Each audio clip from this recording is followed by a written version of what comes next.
So on this amazing day, we have an amazing panel to talk about politics and the media, which is a very hot topic these days. We'll have a few short interviews, and then I promise you there will be plenty of time for audience questions, because nothing irritates me more than when we go to one of these things and people talk and then there's no time for audience questions. So without further ado, sitting next to me is Nicco Mele, has already been introduced, and he's been doing a lot of research into misinformation, and what I wanted to get into specifically is how effective is it? Yeah, so the volume of mis and disinformation on social networks is proliferating at a rapid rate. One study showed that in the last 3 months of 2016, of the election, last 3 months of the election in 2016, half of the most shared articles on Facebook were totally false, completely fabricated. It clearly has some impact on public opinion, but the reality is this, in some ways, the scope and breadth of this phenomenon is new enough that measuring what impact it actually have is tricky. But I think we have a variety of studies that suggest there is a real impact on public opinion. You can use social media to shape public opinion, and if it's false or fabricated or misleading, that too shapes public opinion. Okay, and there seems to be, a divergence now to some extent where Facebook last week dumped 800 publishers because that were mostly in the US, that weren't partners, yeah, and didn't really have a political agenda per se, but were just characterized as being ad farms. So do you have any measure of how much are trying to foster some kind of political agenda versus Sure. have a revenue model that they're doing for fake news? Well, I think that one issue is we don't actually know the total scale and scope of mis and disinformation because the platforms are opaque. Facebook doesn't tell us, right? We're kind of guessing and we're trying to figure things out. So that's one real issue, is we don't really know the scope, and various ways of estimating it do suggest there's a real problem. The other thing I'd say is, take Google Search. Google Search has built into it a revenue incentive towards integrity. If I Google order pizza and I get a phone number that's out of date, or I get a website for a pizza parlor in California instead of in Massachusetts, eventually I stop using Google Search, right? The quality of the search results in part determines my willingness to use it and drives ad revenue. And that's why over the years in PageRank, Google has consistently tried to build in different measures of integrity and quality of information. It's explicitly part of PageRank algorithm. And in the case of both Facebook and YouTube, there is not an incentive towards integrity, right? They're more like entertainment platforms, and the goal is to maximize time on site. And guess what? Maximizing time on site sometimes means strong emotions perform well and keep you engaged with the site, and hate and fear are very strong emotions. So is a large part of the problem that combating misleading news, fake news, really requires these sites to go against their revenue model? Again, it's opaque. We don't really know. We tried to estimate last summer the volume of YouTube revenue that was derivative from neo-Nazi and white supremacist coverage, and it looked like it could be quite substantial. And so, but we're guessing here, mm-hmm. right? And but I would say that the platforms regulating these things more tightly doesn't entirely solve the problem. There's an excellent new book out by Tarleton Gillespie called Guardians of the Internet, about the challenges of moderation algorithmically, given the last panel using AI or what have you. One half of the challenge is, you could say, moderation and better policing of the platforms, if they're even incentivized or able to do that, asterisks. But the other side of the problem is the collapse of local news. there actually isn't much quality news out there. And in many ways, what we're seeing, I think of it as like this giant hole that's opened up in the last 15 years, and there's a whole bunch of crap being poured into it. And it just has really bad implications, not just for the democracy. Let me tell you, it is coming for the markets and financial performance too. Yeah. One of the things that I have seen change on Facebook is, if, like for instance, there was a photo of George Soros supposedly with Christine Blasey Ford that some of my friends, and I have a wide variety of friends, were sharing with me.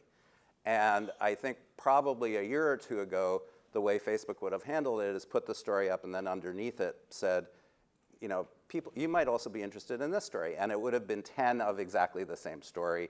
And since everything's aggregated on the internet today, it probably would have actually been exactly the same story. And what happened, a week or two ago is I got a Snopes thing underneath it saying, hey, that ain't her. So, even though that's small progress, is that progress?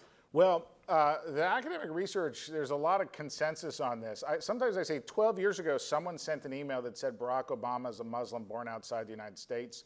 The Washington Post estimates that email reached 100 million Americans. I think of it as the email that launched 1,000 PhD theses, right? And we've actually studied in a lot of different settings, a lot of different ways, correcting misinformation. And one of the things we know is that corrections backfire. If you say Obama is a Muslim is false, what do people remember? Obama is a Muslim.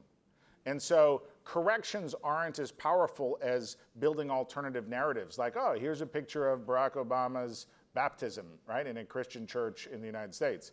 And so it's pretty clear at this point, I think, that corrections are of limited utility in this information landscape. So you're saying when people are looking for news, then they're tending to look for more news that validates what they just found, or if they believe in it. Correct. That partisanship or kind of tribal identification is one of the greatest determinants of whether or not you trust a source. Great. So let me bring up Juliette now, who you may very well recognize from CNN and was also Hi. Assistant Secretary of the Department of Homeland Yes. Security, to talk about some more of the global security issues. Great. And Russia is still very front of mind in terms of these elections and the 2020 elections. So and that story has kind of quieted down because everything's quieted down because of the Kavanaugh nomination. But what's going on, and what's the status of what's happening? Where Has everything is exposure going. Yeah. changed? So I'll anything? pick up on what Nicco said. So we tend to put Russia and elections into one big bucket. So there's sort of three different buckets, a way to think about it. So one is, are the Russians changing votes, right? So you hear a lot of state secretaries of state. There's actually, in all of your space, a lot of work being done on securing the vote and blockchain and other issues in terms of, protecting that moment, so that I go in, I vote for person, I vote for Michelle Wu, and it stays that vote. On the other far end is what you were talking about, which is the fake news, the sort of atmospherics, and how does that, change, and that is very hard to control. And then in between is the Mueller investigation, which is, basically, was there collusion, not proved yet, between an American, a U.S. Presidential candidate and Russia to essentially move or direct information campaigns. And so just keeping those three separate is important, because all three are bad for an open democracy, but their solutions are different. And I'll just say one thing on because we got, 4 weeks or 3 weeks, 2018. Right. I tend to think from the security perspective that the Russians won't do voting this time, and that maybe there's some fake news, that actually the story to watch right now, those of you interested in critical infrastructure and critical infrastructure security, is that the Russians, we know, because it was disclosed, have essentially infiltrated or laying in wait in a lot of our critical infrastructure. So if you think of a state like Michigan, Massachusetts doesn't matter, you think of a state like Michigan, the signals going out in 4 precincts that's predominantly African American is your election, right? I mean, it is 10,000 votes. And so one of the things we worry about, those of us who look at this, is the sort of the critical dependencies around voting that any enemy or jerk, for that matter, could take control of. So that's why there's so much focus on security and critical infrastructure now. So one of the things that is being proposed, I think Ron Wyden is leading the charge for paper ballots. There have also been experiments with blockchain to do verification. Can you talk about some of those initiatives and how technology, or even in the paper ballot, sort of going backwards a little bit, might enhance security? So it's important, and I think that's right. I think, look, there's the challenge. I deal with this in my professional life. I deal with it as the CEO of a company. The challenge is security makes the thing you want to do harder, because the goal, in other words, it stops flow. So think about going to the airport after this conference, right? That is. And if you want flow, in this case, right, we think about flow of networks and people and ideas. In this case, people voting, which is hard enough to do in this country, the more security you put on it, the harder it becomes, right? And so the way to think about it is actually redundancies in the system. In other words, I'm all for paper ballots because there's a variety of reasons. I don't need that to be the primary ballot. In other words, I want it to be quick, and I want people who don't vote and young people and everyone to make it faster. So if there are alternatives, there's a company here that's dealing in blockchain, or all the things, same day registration, whatever. You want that to be eased, but like all critical infrastructure, you got to have a redundancy. In this case, it's paper. Okay, let's move to a slightly different subject, which is a new storyline that's being promoted by the administration, maybe partly as a bargaining tactic in the trade, what's now being called the trade skirmish with China. And that is, the idea that China is worse than Russia and a bigger meddler than Russia. And Mike Pence gave a fairly significant speech that, again, was buried in the Kavanaugh hearing. And part of what he said was, the Chinese Communist Party is coercing or rewarding American businesses, movie studios, universities, think tanks, scholars, journalists, and local, state, and federal officials. So basically trying to infiltrate anybody, anywhere in this country, in both business and government. That statement is a little bit scary to me. Is there any validity to that? Well, look, I mean, that China is using carrots and, I would call that trade policy. I would call that economic policy, that China wants to be, the alternative to the United States trade policy right now is not a surprise to anyone who, is dealing with Europe right now. You think we're relevant? Europe's got other options, right? And so I think I think the word meddling is just misleading, but I think Pence is probably more right in using meddling in the sense that China's just taking advantage of gaps in leadership or power or policy that, they're the emerging economic power. I don't use meddling for Russia. In other words, to me, that's akin to a war, or akin to something much more aggressive, because it goes to the core of our democratic system, where what China's doing is, they're taking ads out in newspapers, like big, okay, that's called, capitalism, and, so I wouldn't use meddling with Russia, actually. I think it's more consistent to use with China. Oh, that's interesting. Okay, thanks. Let's bring Michelle up, who is Boston City Councilor at Large and former City Council President. Nice to meet you. And also named one of the most influential people in Boston by Boston Magazine. I turn to Juliette for all my Twitter news. Which is great. There's influence. So one thing that seems to me as a politician, you're coming from this as a little bit of a different angle, that technology and what you can develop in terms of social media outreach and things like that gives you a lot more opportunities, but at the same time gives you a lot more that you have to defend against if some story comes out that is moving very fast and is very negative, and you have to head off. So how do you, on the one hand, maximize where it works for you and sort of stay ahead of, the people who might be out there trying to make it work to their advantage? Yeah, so I've been in office for 5 years now. I've been in politics for 6 years now. I count the year before my first run when I was working as a staffer on then Professor Elizabeth Warren's first Senate campaign. So I only have a small window of insight into this, but the degree of change over even the last 5 years has just been, I would have been shocked to think about that. First is that what local government, so I serve almost across the street in City Hall, what local government is responsible for and what people consider to be our responsibility has changed dramatically. In that when I ran, I sat down with folks like my former professors from law school and others, and they said, why do you want to do the business of fixing potholes and streetlights? And it's evolved to have more of a policy bent, but today, at least 2-3 times a day, someone will call my office and say, President Trump just tweeted this, I didn't see your response on Twitter, how could you not be against whatever it was? And so we are playing this game of trying to catch up, doing our job, doing the city government, doing the larger policy in the abdication of policy from the federal government, and trying to make sure we're communicating it properly. More and more resources are being diverted from staff working on the actual nuts and bolts to staff telling the story of what's happening. And it's an unfortunate reality, but one that I think also opens up a lot of opportunity for just your average person to participate and have a voice. So so you're saying that's how you turn it to your advantage by,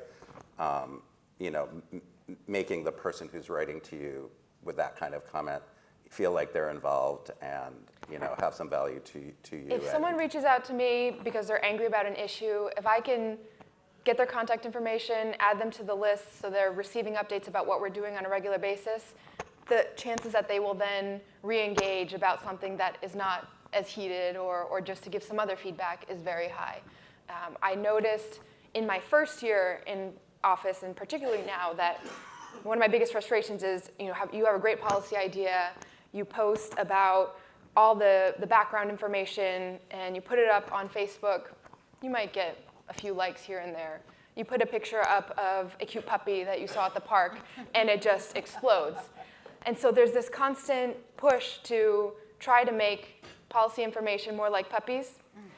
And that's not necessarily a bad thing, because if we can make the drive behind changes to people's daily lives more palatable, more interesting, more exciting, so that they'll want to get involved, we'll actually get better policy as a result too.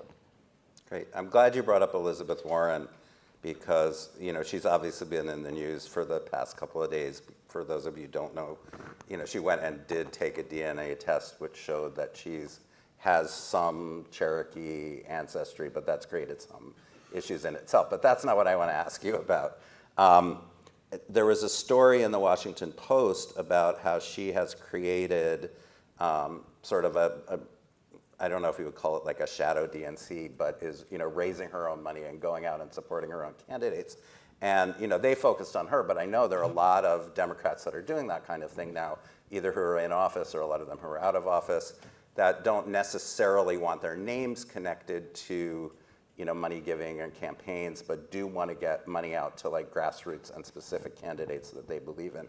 And it seems to me like this trend in some ways is fostered because fundraising and donating and allocating money has become much more nimble with technology, the technology that's available to do it. So do you see that as being a trend where people are kind of bypass DNC, RNC, and just focus on, I kind of call it candidate Tinder in a way, where this is somebody who shares my interests, or this is somebody who appeals to me, and so I'm going to focus on them rather than have whatever resources spread a little bit thinner?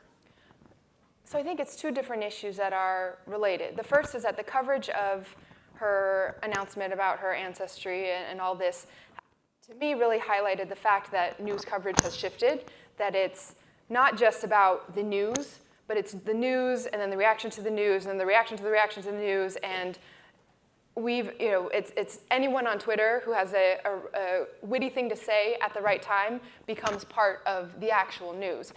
And that makes it very difficult to understand what the salient information is. I'm going back to the first conversation. Sorry, my necklace is extremely loud. So and that connects to the second point, which is that just putting money, campaign money, to traditional sources like buying ads in newspapers or even digitally isn't going to do the same, won't have the same impact as funding staffers on the ground in different locations around the country or in the communities that matter, because you want the reaction that will be covered on the second and third round after a news story is somewhat based on people's first impressions of the news, but most, I would say, based on people's relationship to the subject of the news, right? So if you have built a relationship with a community, the same words coming out of your mouth have a different impact or will engender a different reaction than those words coming out of someone else's mouth who you might be suspicious of or not have a relationship with. So building that direct connection in the face of all these ways to get information, it's making that person-to-person candidate or even staffer to voter connection all that more valuable. So do you think there's really been sort of a transfer, especially in terms of attracting new voters, to look for personalities and issues that they care about versus sort of party and platform? Yes. And I mean, across the board, we're seeing people have less trust overall, particularly trust in institutions like government, like political parties, even today, faith institutions having much less of a direct impact on how people are viewing the world and their political outlook. So what that means is that people are going to different sources of information. They're going to direct contacts. They are, and the ways to connect to them are shifting along with them. In some ways, it's going back. It feels like we're moving backwards with technology. When I first started in politics, it was pretty common that to reach out to people, you just send them a text message. That's how you got them. And then there was this kind of commercialization of that technology where you could subscribe to software that would mass batch a text. It would go to tens or thousands of more people than you could do just on your own. And then people started not to react to that because they were getting these mass texts from every organization and every candidate. So we're actually seeing campaigns go back to having volunteers not even call or not even knock on doors necessarily sometimes, but just texting people off of lists directly so they can have that real-time interaction about the issues that the issues that voter cares about.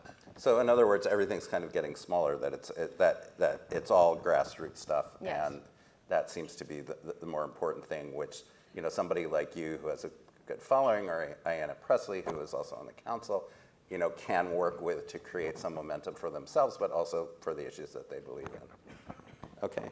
I'd like to bring both of you, Nicco and Juliette, back in. I have one general question, which is, are people more or less well-informed these days? Because, the way that news is delivered, it's coming from all angles, and you get so much of it every day. But at the same time, when I was a kid, I used to sit at the breakfast table, and my dad would read his paper, his local paper, which I think actually still exists. It's one of the few that still exists. And, I'd see the news I would get was on the back page of whatever he was reading. So it might be something I was interested in. It might be something I wasn't interested in. If I was, I would be sure to grab the paper from him and read it. But I would be exposed to a lot of stuff. And when the internet came along, broadly speaking, and everybody was saying, oh, this is great because you can target the news and only read what you're interested in, which obviously seemed great from somebody who wanted to target ads, but not necessarily from a journalistic perspective. It kind of ended that, right? Where if all I was interested in was the Mets and Converse sneakers, which I probably was when I was 8 years old, that's all I would get now. So the broad question is, are people more or less well-informed about a broad range of things now? I mean, our research would show pretty definitively they're less informed. And I'll just give you two examples. One is about, they're both actually related to the decline of local news as an industry. 21 US states, 15 years ago, 21 US states sent correspondents to Washington, D.C. that no longer do. That's 42 US senators who in their entire tenure in Washington, D.C. don't get a question from a reporter from their home state. And that's 21 US states where the reporting about what's happening in D.C. has no relationship to what's happening in their community. Does the health care bill mean that our hospital stays open or closes? Well, we don't know. How does this impact our community? How does the tariffs impact our community? We don't know because there's no reporting.